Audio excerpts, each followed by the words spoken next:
Hello guys. तो पिछले class में हम बताए थे कंपोजिट नंबर यानी कि भाज्य संख्या ऐसी संख्या जिसके एक या अपने आप के अलावा कोई तीसरा भी फैक्टर हो, गुणनखंड हो। कहने का मतलब कि यदि कोई संख्या एक और अपने आप के अलावा किसी अन्य संख्या से भी डिविजिबल हो, भाज्य हो, तो वह संख्या भाज्य संख्या कहलाता है। उसी चीज को यहाँ पे लिखा है। कंपोजिट नंबर का एटलीस्ट 3 फैक्टर्स होता है। देखिए कंपोजिट नंबर कितने फैक्टर होते हैं? 3 फैक्टर्स होते हैं। एक तो 1 हो गया, दूसरा इटसेल्फ, और तीसरा कोई ना कोई दूसरा होगा।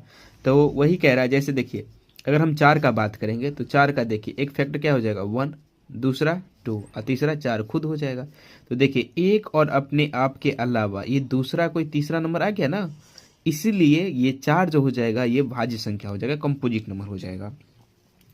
अब हम बात करते हैं कि अब इसी को एक और लैंग्वेज में कहा जाता है कि अदर देन प्राइम नंबर्स, यानी कि प्राइम नंबर को छोड़कर जो भी संख्या वो सभी के सभी कंपोजिट नंबर है। जैसे देखिए थ्री के कितने फैक्टर्स होते हैं? 1 और 3। इसके एक और अपने आप के अलावा कोई दूसरा बना तो नहीं, तो ये प्राइम नंबर हो गया। लेकिन 4 में देखिए एक और अपने आप के अलावा कोई तीसरा आ गया ना, 2, तो इसलिए ये एक भाज्य संख्या हो गया।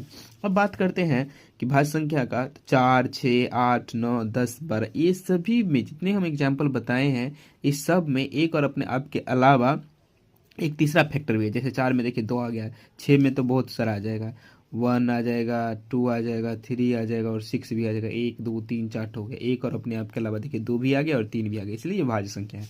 अब बात करते हैं कि स्मॉलेस्ट कंपोजिट नंबर यानी कि सबसे छोटी भाज्य संख्या, तो 4 हो जाएगा। और स्मॉलेस्ट कंपोजिट और सबसे छोटी भाज्य विषम संख्या, तो ये क्या हो जाएगा? 9 हो जाएगा।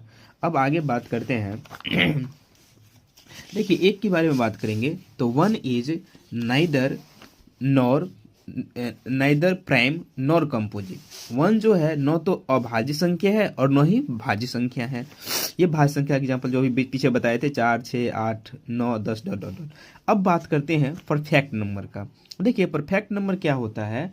तो वैसा नंबर पहले बता देते हैं, वैसा नंबर जिसका फैक्टर निकालेंगे। तो अगर फैक्टर निकालेंगे तो उस नंबर का फैक्टर को उसको छोड़ के, जैसे देखिए 6 का कितने फैक्टर है? 1, 2, 3 और 6, 4 फैक्टर है ना।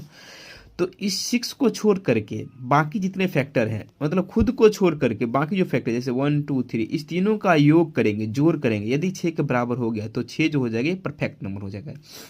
देखिए 1 + 2 + 3 बराबर 6 आ गया ना, देन 6 इज परफेक्ट नंबर, तब हम बोलेंगे 6 परफेक्ट नंबर। अब देखिए इसका परिभाषा पे आते हैं।